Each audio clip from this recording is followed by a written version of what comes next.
오늘은 요한계시록 3장 9절에서 10절 2절만 보겠습니다.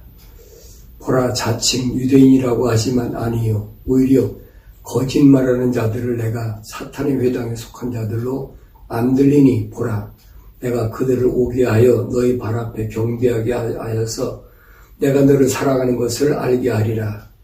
네가 나의 인내의 말을 지켰기 때문에 나도 시험의 때에 너를 지키리니, 이는 온 세상에 임하여 땅 위에 사는 사람들을 시험하는 때라. 거기까지만 보겠습니다.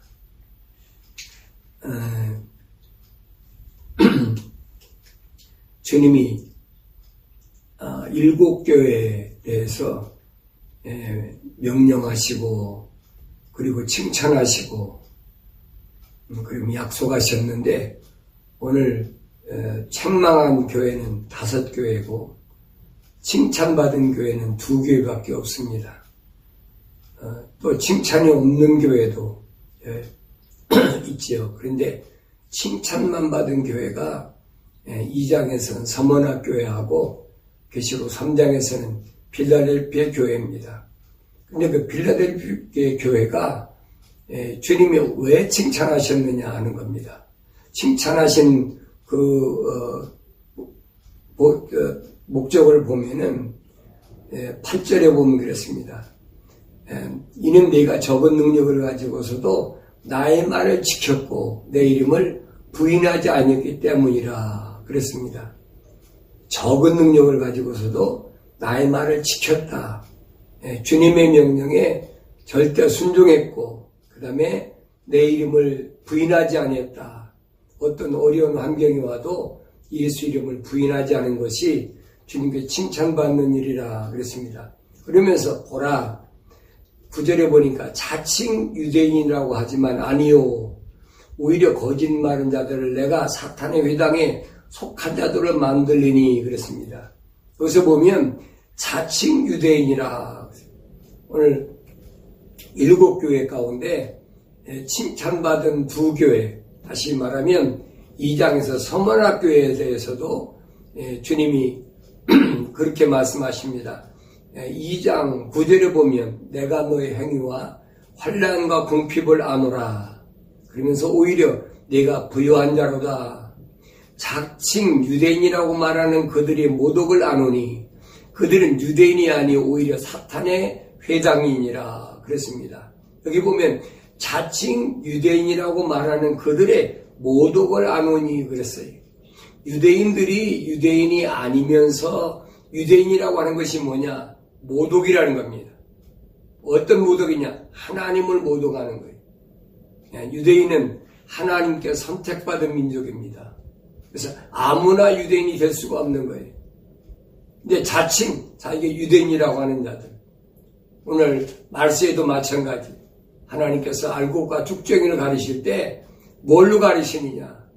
오늘 칭찬받은 2 교회를 보니까 자칭 유대인이라고 한다 그랬습니다. 그래서 오늘 3장 9절에 보면 보라, 자칭 유대인이라고 하지만 아니요 그랬습니다. 오히려 거짓말하는 자들을 내가 사탄의 회당에 속한 자들로 만들겠다. 여러분, 자칭 유대인이라고 하는 자들이 얼마나 많은지 모릅니다. 자칭 유대인, 자기가 자기를 가리켜서 유대인이라고 한다는 거예요. 오늘 이런 것을 구약에서는 이스라엘 백성을 향해서 말씀하실 때 이사야 5장 21절에 보면 자기 자신이 눈에 현명하다고 하고 자기 자신이 보기에 총명하다는 자들에게 화로다 그랬어요. 자기 자신이 눈이 현명하고 자기 자신이 보기 총명하다고 하는 자들은 화가 있다. 마지막 때도 마찬가지.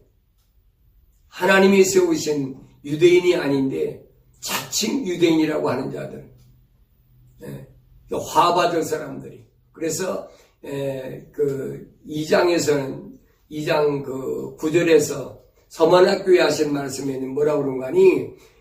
여기 보니까 오히려 사탄의 회당이니라 라고 이제 분별하게 말씀하셨고, 3장 9절에 와서는 뭐라고 말씀하셨는가 하니, 이들을 사탄의 회당에 속한 자도 만들겠다 그랬습니다.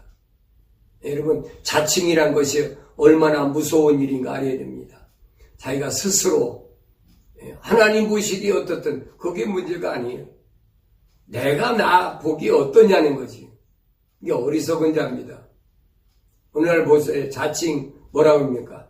자칭 목사, 자칭 사도, 뭐 그런 거 있잖아요. 뭐 신사도 운동이라. 그거 다 자칭이에요. 성경에 신사도가 어디 있습니까? 그게 거짓말이거든요. 그래서 오늘 3장 9절에서 말씀하신 게 그겁니다. 오히려 거짓말하는 자들이야. 자칭하는 사람들은 거짓말하는. 그럼 거짓말하는 사람 어디에 속했습니까? 그 사탄 마귀에 속한 자들이지요. 우리가 아주 조심해야 됩니다. 오늘 보면은 기독교 신앙생활 한다면서 자칭이 너무 많아요. 자칭 목사, 자칭 장로, 자칭 집사. 왜 그렇습니까?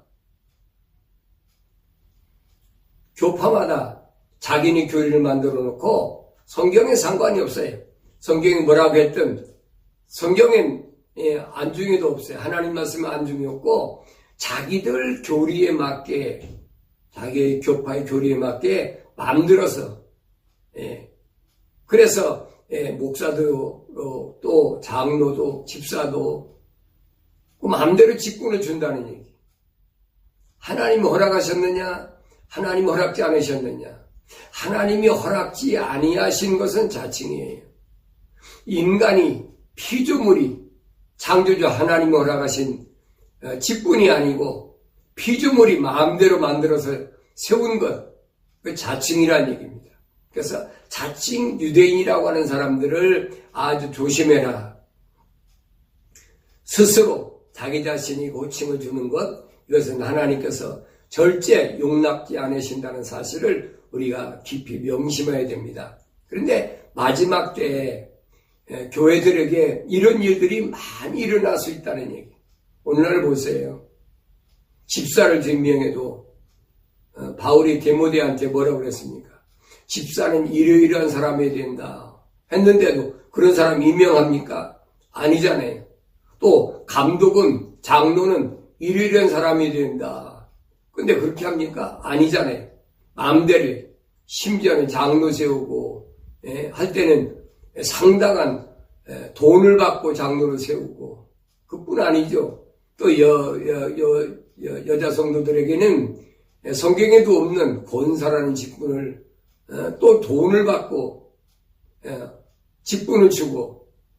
근데 작은 교회는 뭐 돈 받는 거야 작은 교회가 덜하고 있지만은, 큰 교회, 한국에서 보면 몇만 명 모이는 교회는 그 돈의 액수가 엄청나요. 그러니까 이름 있는 대형 교회라고 하면 장로 되려면 뭐 3억에서 5억씩 내야 되고, 여자도 권사 직분 받는데 뭐 5천만에서 1억씩 내야 된다고 그러고, 그 현실이 그렇잖아요. 하나님 앞에 얼마나 큰 불충이고 얼마나 큰 제약인지를 스스로 알아야 됩니다. 오늘 성경에 보면은 어떤 사람에게 집사 직분을 줬느냐, 우리가 사도행전 2장 38절에 보면 최초로 예루살렘 교회에서 직분을 줬는데, 베드로가 그들에게 답변하기를 회개하라. 그리고 죄들을 사함받은 것으로 인하여 너희 각자는 예수 그리스도의 이름으로 침례를 받으라. 그리하면 너희가 성령을 선물로 받으리라. 그랬습니다. 자, 성령을 선물로 받는다. 성령을 선물로. 그럼 왜 회개하면 성령을 선물로 받느냐? 3장 19절에서 이렇게 설명합니다. 그러므로 너희는 회개하고 돌이키라. 그러면 주의 임재하심으로부터 새롭게 되는 때가 올 때 너희 죄들이 지워지리라. 성령 받는 이 말은 무슨 말인가 하니, 제사함을 받아야 성령 받는다는 얘기입니다. 아무나 성령 받는 것이 아니에요. 아무나 여러분 제사함 받는 것이 아니에요.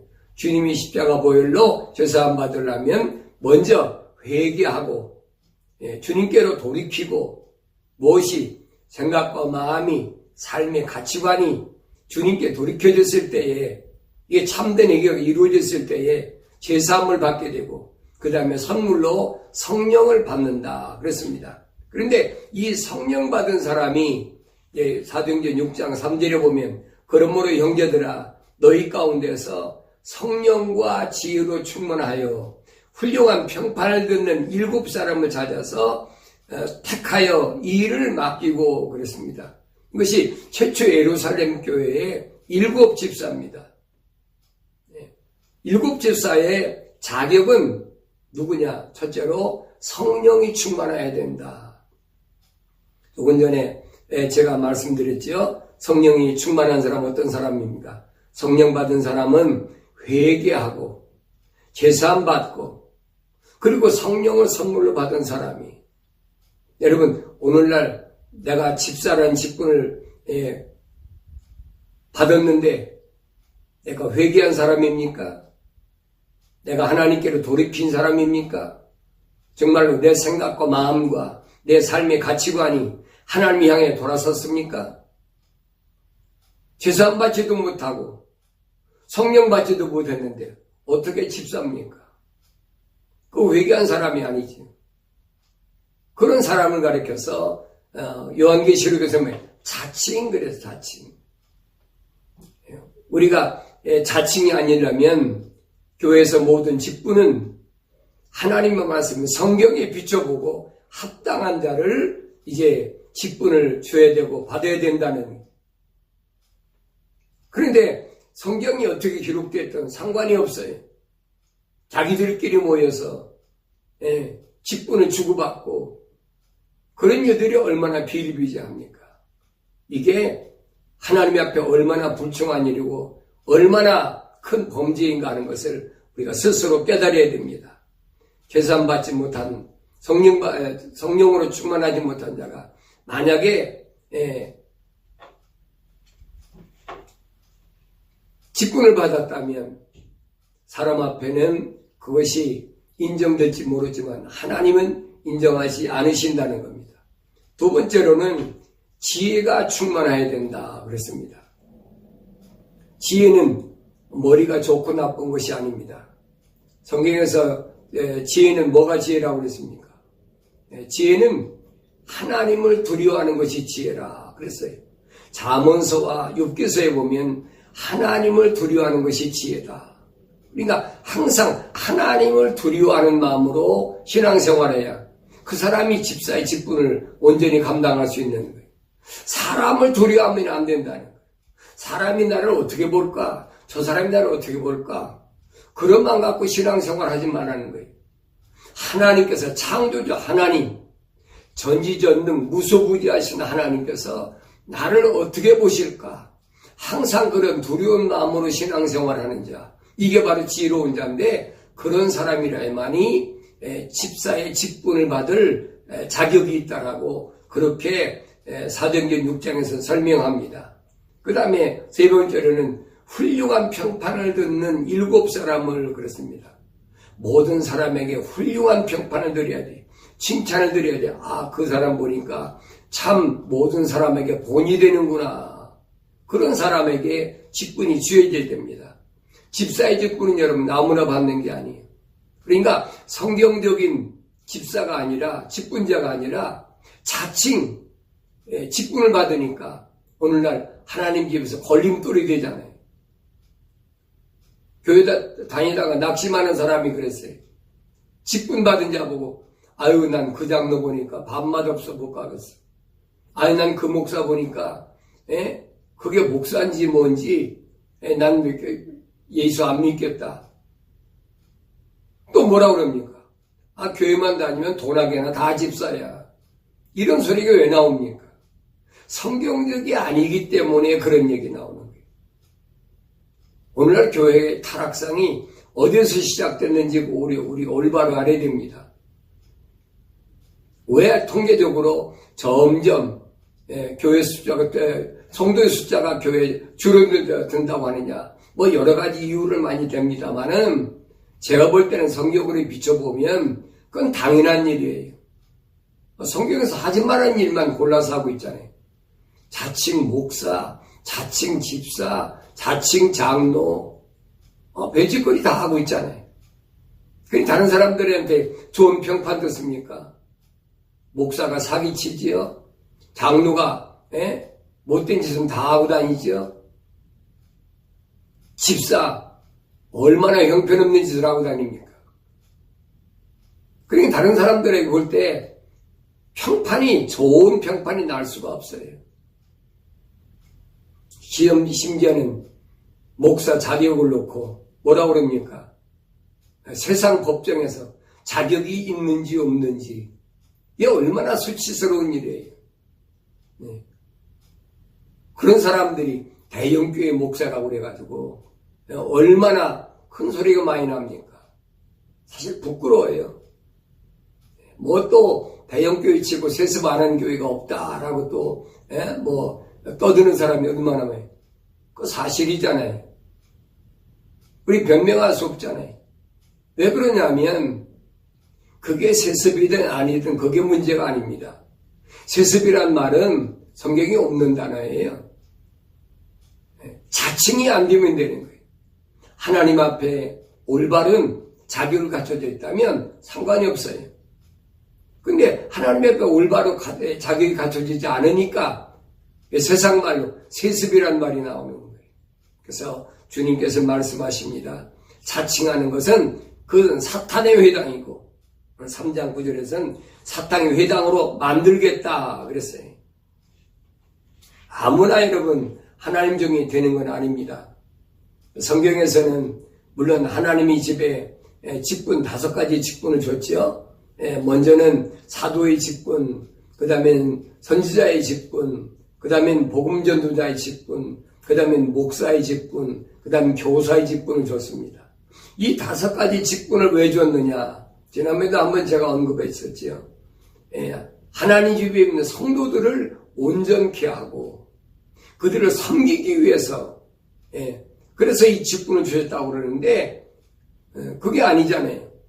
성도들을 온전케 하기는커녕 성도들을 오히려 더 수렁에 빠지게 하는, 더 타락하게 하는, 왜 자칭이라는 얘기? 성경적인 직분을 받았다면 성도들이 그 직분을 통해서 낙심하고 절망하지 않지요. 오늘 직분 받은 사람들은 정신 바짝 차려야 됩니다. 바울은 그래서 로마서 6장 22절에서 하나님의 종은 누가 되느냐? 하나님 종 기준을 세워놨습니다. 그러나 이제 너희가 죄로부터 자유롭게 되고 하나님의 종이 되어 거룩함에 이르는 열매를 얻었으니 그 끝은 영생이니라. 이는 죄 삭은 사망이요 하나님의 선물은 예수 그리스도 우리 주로 말미암은 영원한 생명이라 그랬어요. 죄로부터 자유롭게 된 자가 그가 바로 하나님의 종이라는 거예요. 오늘 여러분 목사 보고 하나님 종이라 천만의 말씀이에요. 물론 목사도 하나님 종이 없는 건 아니에요. 하나님 종이 있겠지요. 어떤 사람이 죄로부터 자유롭게 된 사람이 집사도 마찬가지예요. 죄로부터 자유로워진 성령 받은 사람이 하나님의 종이 된단 말입니다. 그 다음에 보면은 거룩함에 이르는 열매를 얻었으니 그랬어요.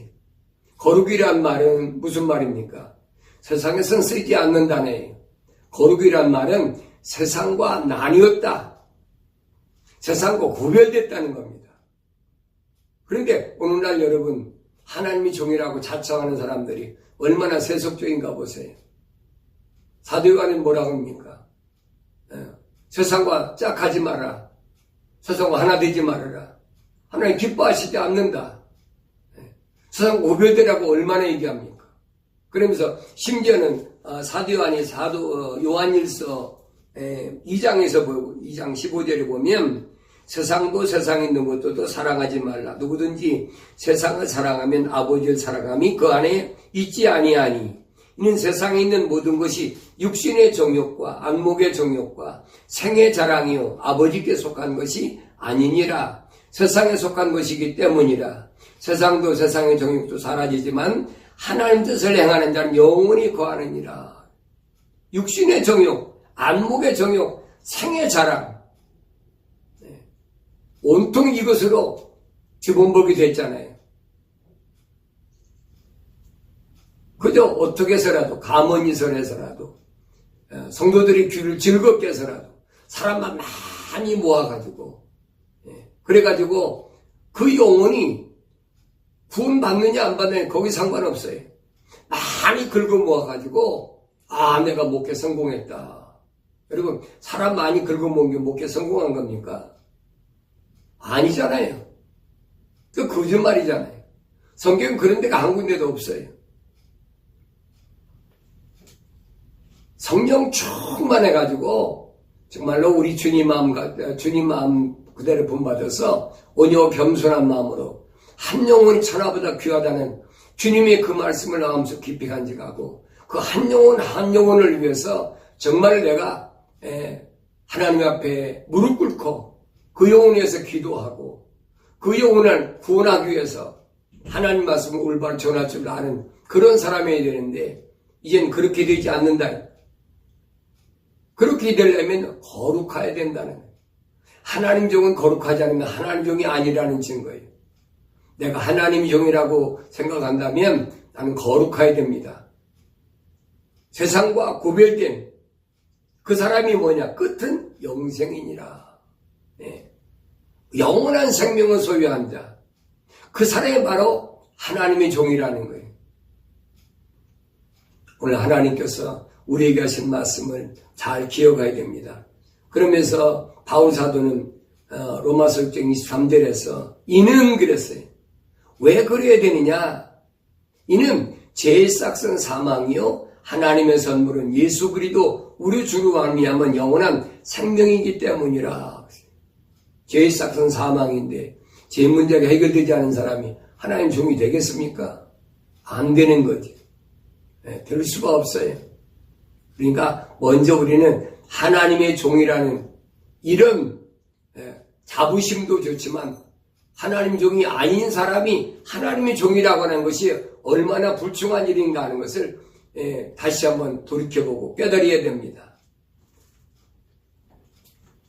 기독교에서 특별히 우리가 기억할 것은 교회라는 단어입니다. 오늘 계시록 2장과 3장에 보면 7 지방을 하나님께서 거론하시면서 교회라고 말씀하셨어요.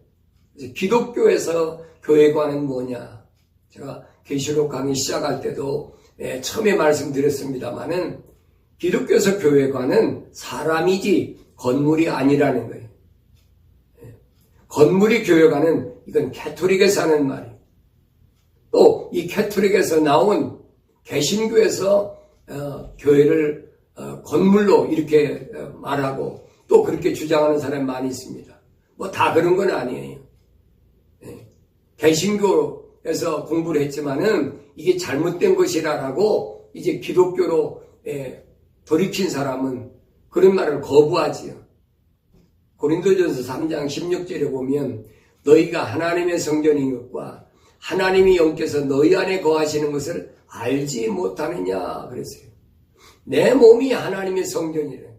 왜 성전이 되느냐? 하나님의 영이 거한다. 다시 말하면 성령이 내 안에 거하실 때만이 내가 올바른 교회가 되는 거예요. 그러면 성령이 내 안에 임하시려면 어떻게 됩니까? 먼저 회개해야 되지요. 돌이키고 그 다음에 제사함 받고 그래야 성령을 선물로 받으니까 바로 그런 사람들이 교회라는 거예요. 17절에 보니까 만일 누구든지 하나님의 성전을 더럽히면 하나님께서도 그 사람을 멸하시리라. 이는 하나님의 성전은 거룩하며 너희는 그 성전이기 때문이라. 그래서 만일 누구든지 그랬어요. 여기 누구든지는 누구나 다 피조물 누구든지 다 속하는 거예요. 그 사람이 직분을 받았든 그 사람이 뭐 어떤 명예를 가졌든 그거 하나님이 보시지 않아요. 만일 누구든지 하나님의 성전을 더럽히면 그랬어요. 이건 각자를 가리키는 거예요. 건물인 교회를 얘기하는 게 아니에요. 내가 물과 성령으로 거듭난 이 성전을 하나님이 영이 구하는 이 전을 더럽히면 하나님께서도 그 사람을 멸하시리라 그랬죠. 예, 많이 생각해 보세요. 건물을 더럽힌다고 사람을 멸하는 게 아니에요. 하나님의 영이 거하는 하나님의 성전을 더럽히면 하나님께서도 그 사람 멸해버리시겠다는 거예요. 왜 그러느냐? 이는 그랬어요. 하나님의 성전은 거룩하며 너희는 그 성전이기 때문이라. 바울이 17절에서 또 한 번 강조하죠. 너희는 그 성전이기 때문이라. 그래서 언제든지 우리는 우리 생각과 마음이 거룩해야 돼요. 세상과 같지 않아야 됩니다. 세상과 같지 않다는 말은 무슨 말입니까? 우리 마음속에 악의 요소가 뽑아져야 된다는 거예요. 세상과 같은 건 뭡니까? 우리 마음속에 있는 악의 요소가, 악의 요소, 뿌리가 뽑아지지 않았다는 거예요. 마태복음 15장 19절에 보면 우리 마음에 뭐가 있습니까? 악한 생각과 살인과 간음과 음란과 도둑질과 거짓증과 모독이 있다. 이게 있으면 여러분 안 되는 거예요. 이게 없을 때 성령이 내 안에 임하시는 거죠. 그래서 먼저 회개하고 제사함을 받아야 성령이 내 안에 임하신다는 겁니다. 그래야만이 성경에서 말하는 교회가 된다는 거예요. 그 교회에 대해서 주님이 말씀하시는 거예요. 성령이 임하지 않은 사람은 교회가 될 수가 없어요. 기독교의 교회관을 여러분 올바로 알아야 됩니다.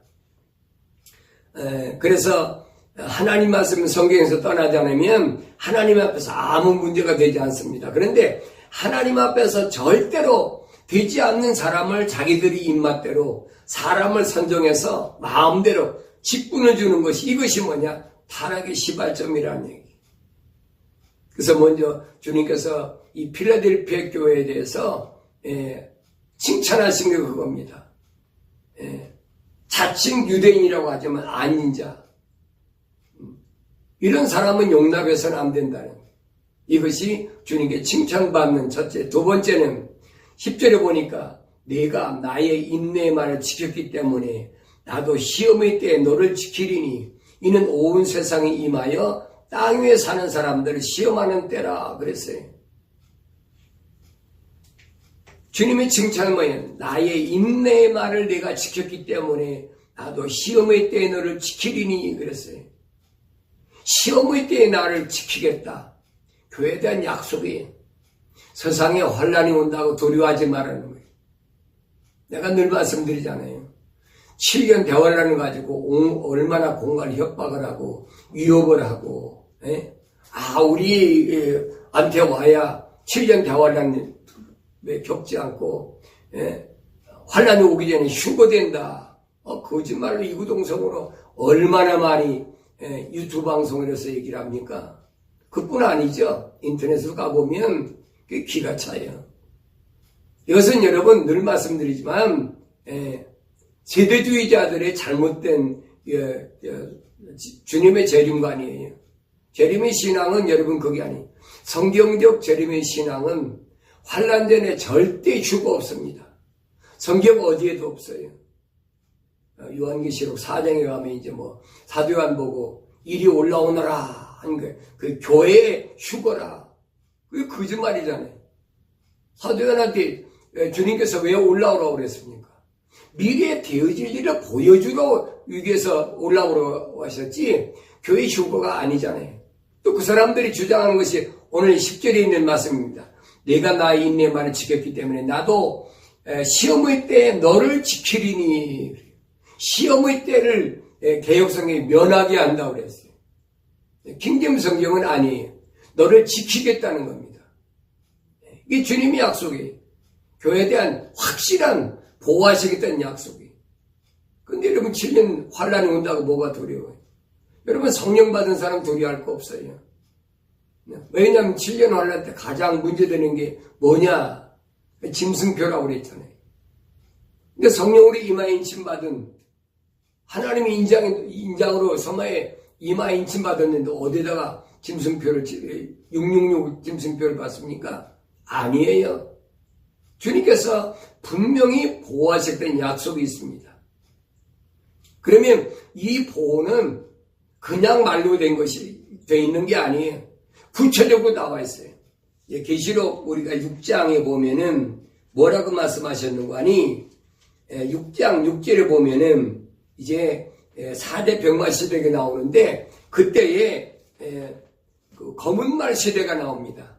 이 검은말 시대가 나오는데 검은말 시대에는 엄청난 비근이 시대가 오는데 거기 보니까 밀 한 대가 한 데나리온이요 보리석대가 한 데나리온을 하고 또 너는 기름과 포도주는 손상시키지 말라 하더라 그랬어요.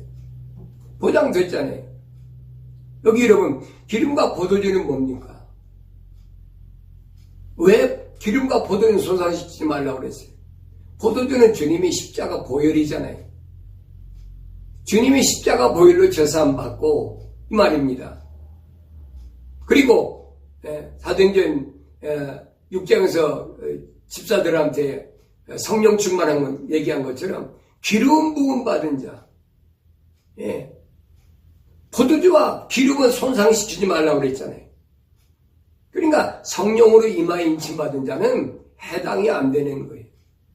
이렇게 분명히 주님이 말씀하셨는데도 엉터리로 사람들의 마음을 초조하게 만들고 사람들을 불안하게 하고 그게 문제예요. 여러분.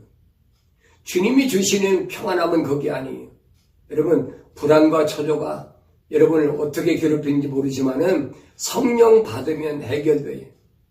7년 환란이라는 것은 성령 받은 하나님 백성에게는 아무 문제가 안 돼요. 오늘 필라델피아 교회에 주님이 하신 말씀하셨잖아요. 네가 적은 능력을 가지고서도 나의 말을 지켰고 여러분 큰 능력 안 받아도 상관없어요. 큰 능력 받았다고 뭐 별의별 짓거리 다 하잖아요. 막 귀신 내쫓고 또 뭐 병도 고치고 뭐 제가 그걸 반대하는 건 아니에요. 성령 받은 사람이 복음을 증거함으로 나타나는 그런 것들은 그건 당연한 거지. 왜 성경에 기록되어 있으니까. 그런데 성령 받지 않고도 그런 일들은 얼마든지 한다는 얘기. 그 내 말이 아니잖아요.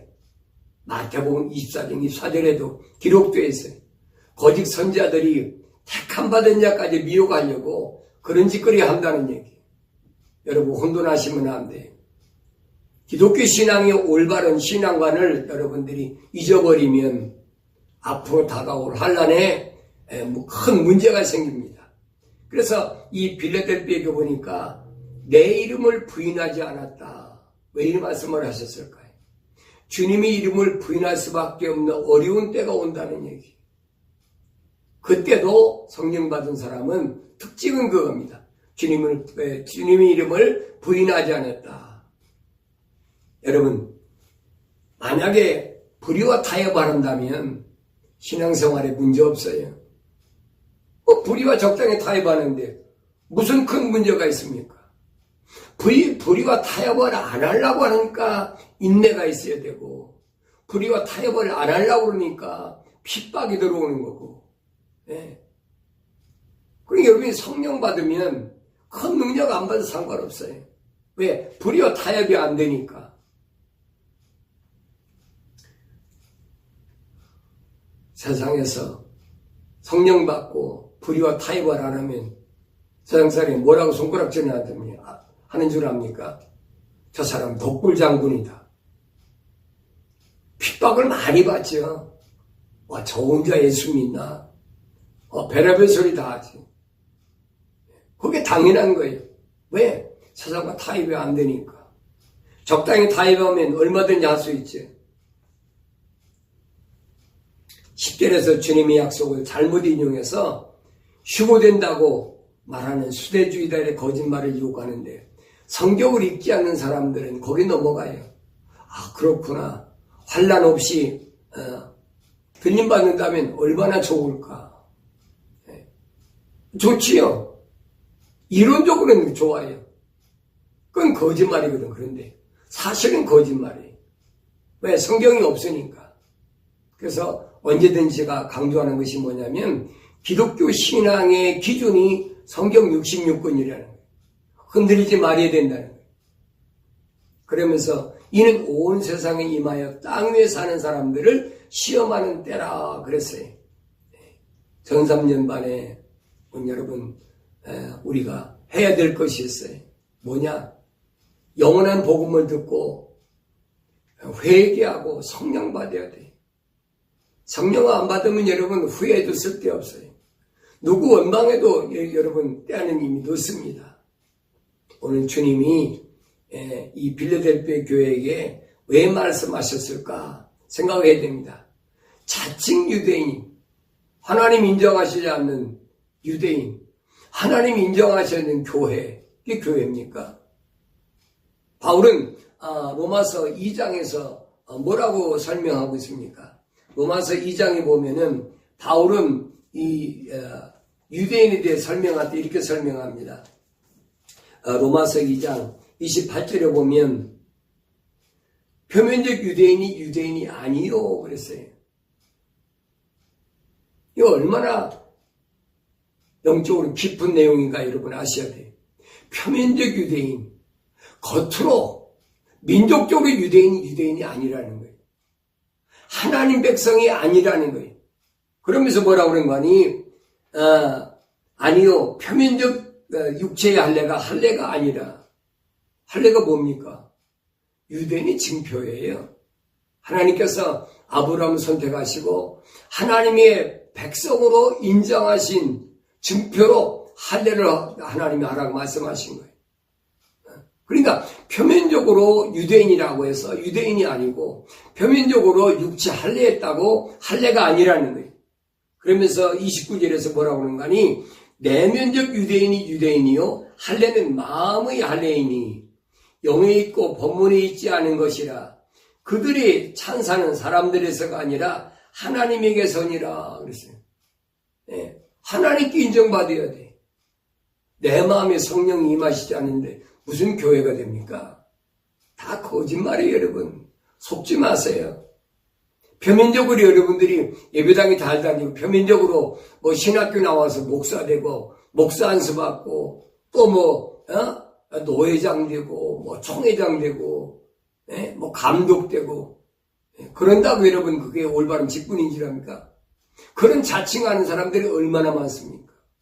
그러다 화받을 자들이 내 말이 아니잖아요. 성경이 그랬잖아요. 유대인이 회당이라 하면서 두 번째는 유대인이 회당으로 만들겠다는 거 아닙니까? 그럼 나의 신앙은 어디다 맞추고 있습니까?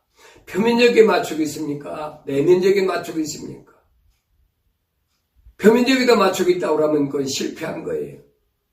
내면적인 데다가 맞춰야 된다. 바울이 그래서 표면적 유대인과 내면적 유대인을 설명합니다. 할례는 어떠냐? 마음에다 할례를 하는 거예요. 마음에 무슨 할례를 합니까? 할례란 말은 끊어낸다는 얘기입니다. 잘라낸다는 얘기예요. 내 마음에 뭘 잘라냅니까?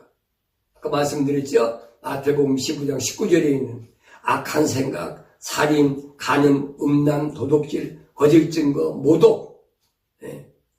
이 7가지가 잘라져야 할례 받는 거예요.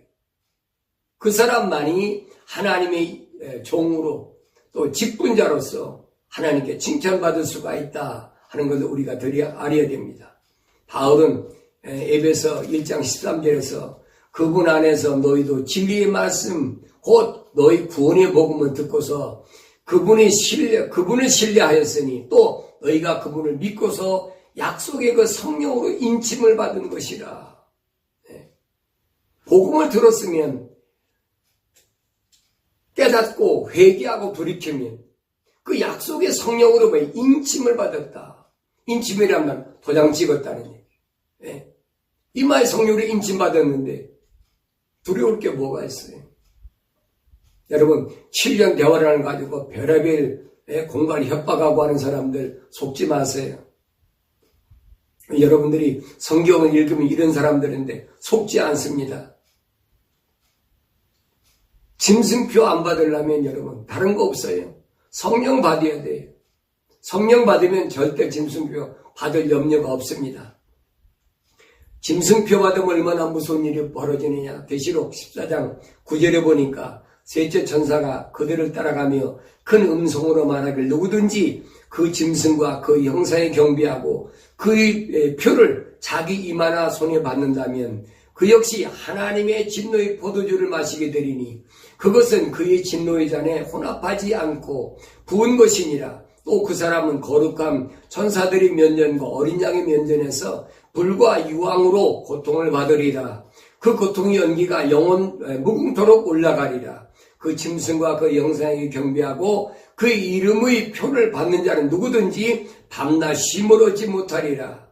여기에 성도들이 인내가 있으며 여기에 하나님의 계명들과 예수의 믿음을 지키는 자들이 있느니라 그랬어요. 네. 아무리 내가 발버둥 친다고 짐승은 뼈 안 받을 수가 없어요. 성령 안 받으면 100% 받아야 돼요. 네.